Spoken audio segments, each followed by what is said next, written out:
Bill O'Reilly here, Tuesday, January 19th, 2021. You are listening to the O'Reilly Update.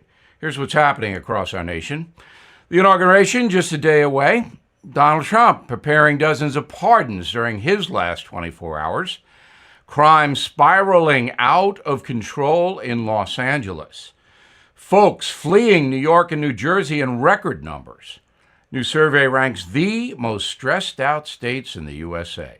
Also ahead, why is Republican Mitch McConnell hurting America? But first, Joe Biden's inauguration now 24 hours away. The ceremony will be protected by 25,000 troops and law enforcement officials from more than 20 agencies. The National Mall in D.C. will be closed to the public during the oath of office. All of this largely unnecessary. It is a show of force engineered by the Democratic Party. Donald Trump planning to issue about 100 pardons and commutations as his final act in the White House, including white-collar criminals, high-profile rappers, and others close to the administration. Constitutional scholars still debate whether a sitting commander-in-chief can legally pardon himself.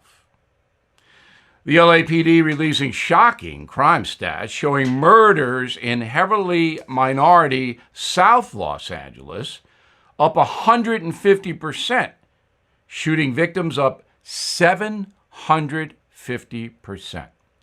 The LA City Council slashed millions from the police budget last June in the aftermath of national protests surrounding the death of George Floyd.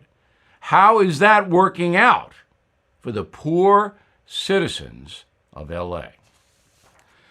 The 5 metro areas with the highest move-out rates last year were located in New York and New Jersey. According to a report from United Van Lines, Nassau County, Long Island, where I am right now, tops the list of people exiting the region. The biggest destination for folks fleeing the Northeast, North Carolina, and Texas. New survey from one poll says the states with the highest level of anxiety in the country. Missouri, number 1, followed by West Virginia and Illinois. The biggest factors include COVID, a rise in crime, and politics in general. 72% of respondents say 2020, the most stressful year of their lives. In a moment, say it ain't so, Senator Mitch McConnell. You're hurting the country. Right back. This year marks 20 years since America's darkest day, September 11, 2001, and the Tunnel to Towers Foundation has been supporting America's frontline heroes ever since. When a first responder or military service member doesn't come home and young children are left behind, Tunnel to Towers pays off the mortgage to lift the financial burden for the family and bring their families some stability. For catastrophically injured vets and first responders, Tunnel to Towers builds mortgage-free smart homes, enabling our most severely injured heroes to live more independent lives. Our nation's heroes, people who are willing to die for us, need your help. So please don't wait. Join Tunnel to Towers on their mission to do good and help those heroes. Please donate $11 a month at T2T.org. That's T2T.org. Time now for the O'Reilly Update message of the day, hurting America. We all know the country is divided and getting more so. Most of us understand that another impeachment trial in the Senate will only exacerbate, word of the day, exacerbate political hatred. So I believe President Biden and Senator Mitch McConnell should both speak out against the trial. Mr. Biden, of course, would be criticized by his party if he did that, and he doesn't like to be criticized. He has that in common with Donald Trump. But don't tell me you want to unite the country, Mr. President, if you support an impeachment play in the Senate, because you know that millions of Trump voters will dislike that.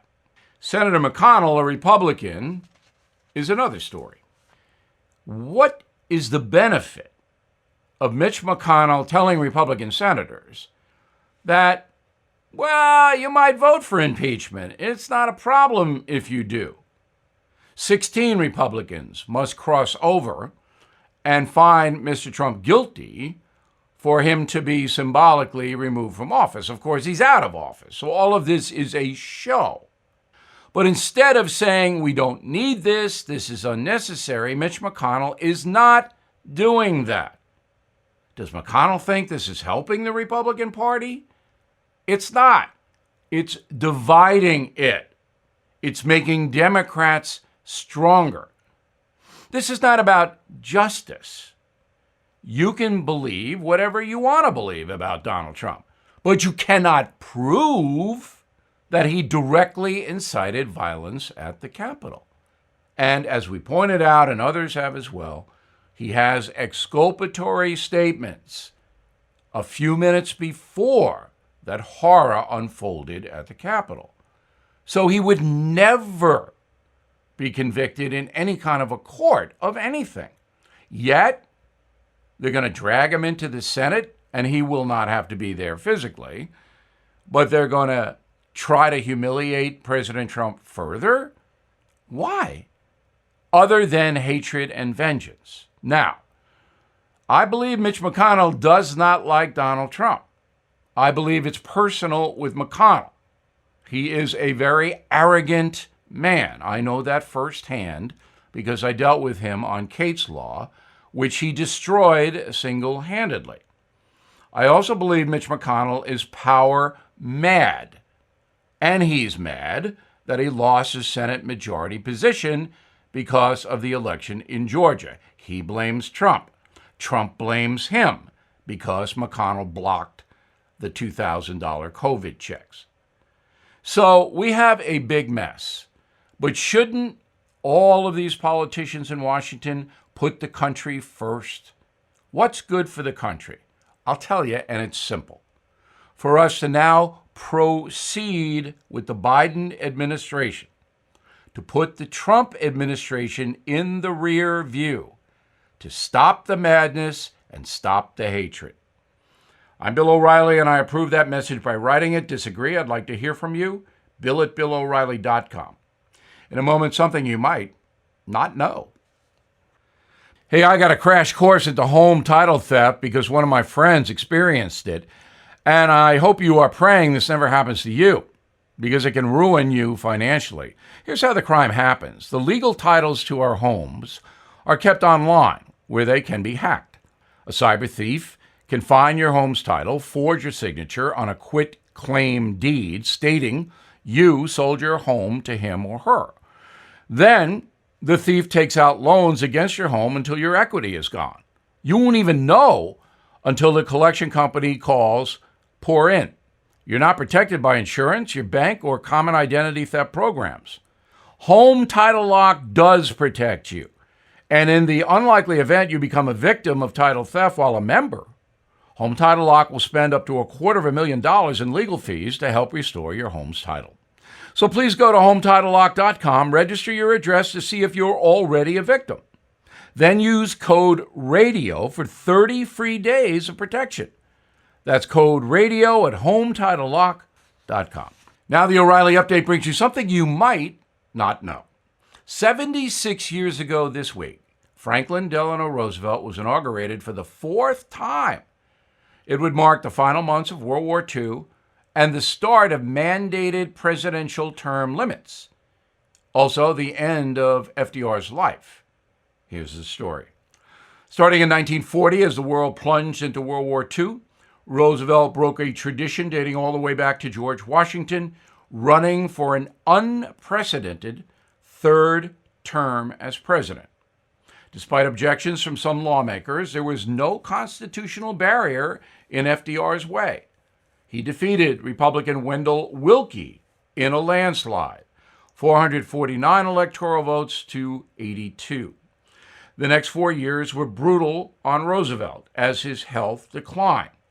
Ignoring doctor's orders and pleas from his family, FDR decided to run again in 1944, vowing to finish the global fight against fascism.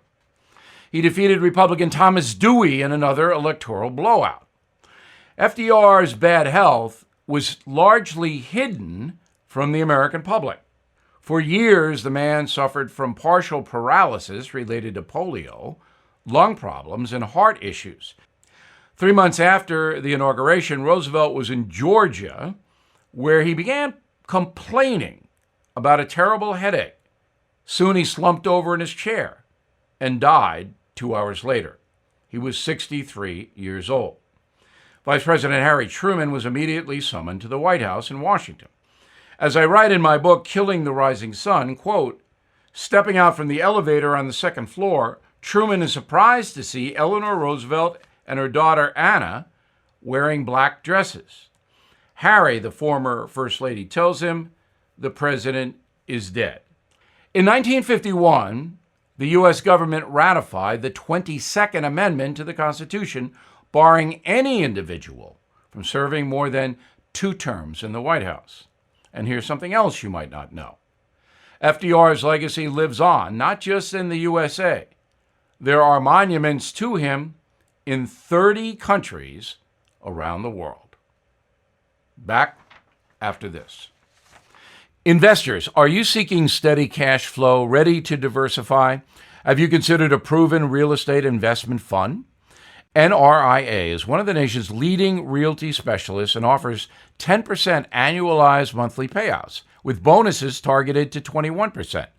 That's right, you could receive steady 10% return monthly payments with bonuses. You know, they specialize in realty investing done right. Even use your 401k or IRA to invest. NRIA's 15-year track record and $1.2 billion in new construction development backs you. So learn how you can invest in this hard asset real estate cash flow fund today and receive 10% annualized monthly payouts with bonuses. This is something savvy investors should research and consider. Please call now, 201-210-2727, 201-210-2727, or visit nria.net. An offer to buy or sell any security is only made by the NRIA Private Placement Memorandum. National is a real estate development firm. See us at nria.net. Thank you for listening to the O'Reilly Update. I am Bill O'Reilly. No spin, just facts, and always looking out for you.